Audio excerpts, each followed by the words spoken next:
Hey guys, welcome back to my channel. Welcome back to Learn Nutshell. So in today's video, let's quickly see how to update or upgrade your package, that is React and React DOM. So if you see React and React DOM, so the current version is 19. If you think you have a older version or a older package in your project which is already created, so let's see how to upgrade that without creating a new React project. So yeah, without wasting any time, let's get in the video. Please enjoy.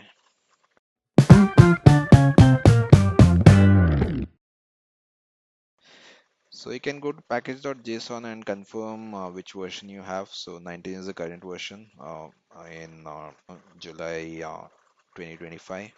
So 19 is the latest version, and if you think you have a lower version or a old version, what you'll have to do is you'll have to explicitly upgrade those packages. So for that we'll be using npm node package manager and give install and then give the name of the package which you want to update.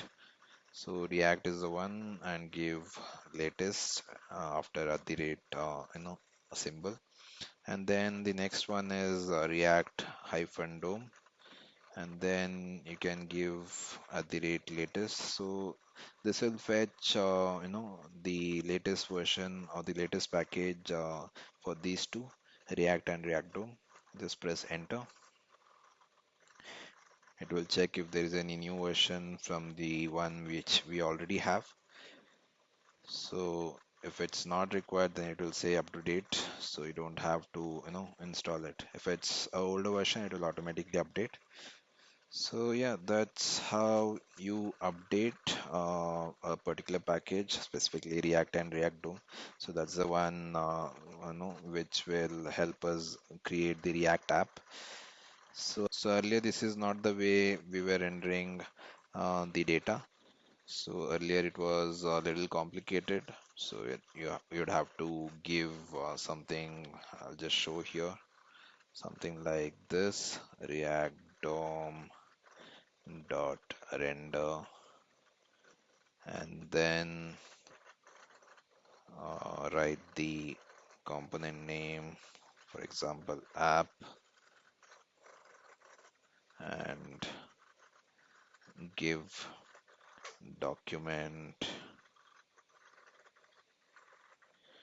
dot